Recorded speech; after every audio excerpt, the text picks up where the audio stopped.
आइए दोस्तों, आज आपको जो है बताते हैं सबसे इम्पोर्टेंट क्वेश्चन जो है द्विघात समीकरण का है क्वेश्चन। इसमें देख सकते हैं कि दो क्रमागत धनात्मक पूर्णांक ज्ञात कीजिए जिनके वर्गों का योगफल 365 है।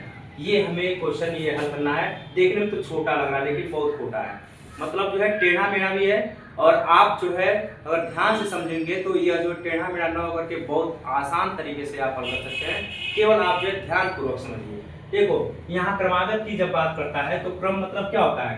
एक के बाद दो, दो के बाद तीन, तीन के बाद चार, चार के बाद क्रमागत। चाहे ये दोनों लो, चाहे एक क्रम से लो, चाहे एक क्रम से लो, यानी क्रमागत चाहिए, यानी क्रम से। दो क्रमागत धनात्मक ना तो मान लेंगे, माना पहली क्रमागत संख्या, पहली यहाँ हल कर रहे हैं, माना पहली क्रमागत संख्या, क्रमागत संख्या क्या है आप बताइए? यहाँ पे यक्स मान लिए, तो दूसरी क्रमागत संख्या हो जाएगी क्या? तो दूसरी क्रमागत संख्या हो जाएगी, दूसरी क्रमागत संख्या, यानी 8 के बाद क्या आता है? 9, 1 के बाद क्या आता है? 2, जब उसमें 1 प्लस करेंगे तो दूसरी क्रमागत संख्या हो जाएगी x प्लस 1। ऐसे ही तीसरी क्रमागत संख्या x प्लस 1 प्लस 1, फिर तीसरी क्रमागत संख्या x प्लस 1 प्लस 1 प्लस यह, अर्थात x plus 2, x plus 3, x plus 4, x plus 4, 5, यानी यहाँ दो क्रमागत संख्याओं की बात कर रहा है। तो दो क्रमागत संख्या x और यह दो मान लिए। अब यहाँ आगे एक क्वेश्चन में करा है कि इनके वर्गों का योगफल कितना है? 365 है। तो प्रश्नानुसार कर देंगे, प्रश्नानुसार कि इनके वर्गों का योगफल कितना है? 365 है, यानी पहले का वर्ग और दूसरे का वर्ग, दोनों का वर्ग 365 है। कितना है? 365 है। अब इसका विस्तार करेंगे सूत्र से, एक्स स्क्वायर प्लस ए स्क्वायर प्लस बी स्क्वायर का 1 और प्लस 2ab यानी 2x बराबर 365। समझ में आया? यहाँ ध्यान रहे, बराबर लगाना है तो या लगाना मत भूलिएगा। बराबर है तो या लगाना जरूरी है। अब विस्तार कैसे किए हैं? कौन? a प्लस बी का बहुत साधारण सूत्र आप जानते हैं, सबको सबके जुमा पे रहता है, plus b square plus 2ab। ये सबको जो है एकदम जो कंठस्थ रहता है, सभी विद्यार्थी को 6 से लेकर के शुरू होता है, या जो है आगे बढ़ता रहता है, हमेशा इसका यूज होता है। तो इन्हीं से ये हैं a square plus b square plus 2ab यानी 365 आपका यही है। अब हो जाएगा 2x स्क्वायर, ये दोनों ऐड हो जाएगा। अब फिर हो जाएगा प्लस 2x ये है और प्लस 1 प्लस है तो माइनस 365 इक्वल 0। यहाँ पे कर देंगे 2x स्क्वायर प्लस 2x और 365 में से एक या प्लस माइनस का माइनस होता है 364 इक्वल 0।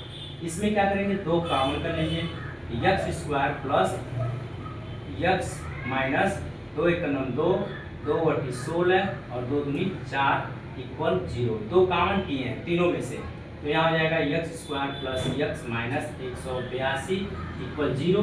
यहाँ पे कर देंगे, अब इसका मध्य पद तोड़ेंगे। तो मध्य पद तोड़ने का मतलब क्या होता है? यहाँ क्या करेंगे? इसके गुणांक है और यहाँ पे घटाने पर 1 आना चाहिए, गुणा करने पर 182 आना चाहिए। तो हम क्या करेंगे? x स्क्वायर यहाँ पे हो जाएगा प्लस 14 माइनस 13 इक्वल, यानी x माइनस 182 इक्वल 0। कैसे? क्योंकि 14 में से 13 जाएगा 1 और 14 गुणे जो है पूरा करेंगे तो 182 हो जाएगा, क्योंकि 14 42 को 2 हाथ में 3 और 14 14 3 देखो 14 42 को 2 हाथ में 3 और 14 4 18 आपका 182 हो जाएगा। अगर इससे भी थोड़ा सा टफ लगता है ना बच्चों, तो आप क्या कीजिए? 182 का वो कर लीजिए आवाज गुणनखंड, 2 बटी 16 2 9 18 और 2 एक 2। अब तो उसके बाद 3 से कटेगा, 3 3 की 9 नहीं कटेगा।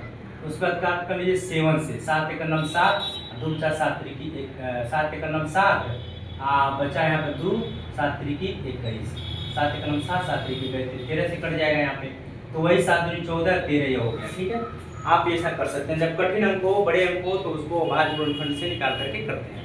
क्लियर हो गई बात? तो इसमें जो है आप यह ट्रिक अपना लीजिएगा। कोई भी गुणनखंड निकालना हो, यदि बड़ा हो तो ऐसे भाज्य गुणनखंड निकाल करके हम उसकी सहायता ले सकते हैं। तो अब हो जाएगा इतना, यहाँ पे आया है तो x square plus 14 x minus 13 x minus 182 equal 0। अब यहाँ पे ये और ये कॉमन करेंगे, x प्लस 14 और ये हो जाएगा माइनस 13 x प्लस 13 14 बार जाएगा, यानी आपका हो जाएगा इक्वल 0।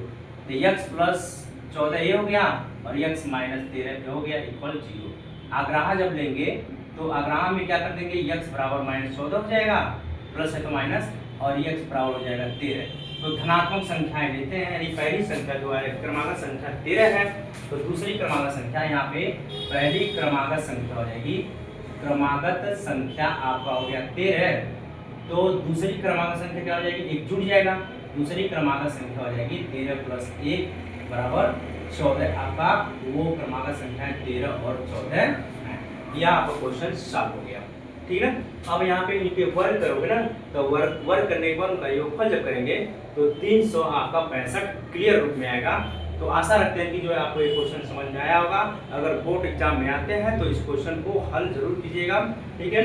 अगर जो भी आपको क्वेश्चन क्लास 10th में साइंस और मैथ से नहीं भी आ रहा है तो उसको कमेंट के माध्यम से आप जो है पूछ सकते हैं, हम उसको जरूर से जरूर उस क्वेश्चन को सॉल्व करके वीडियो जो है अपलोड कर देंगे।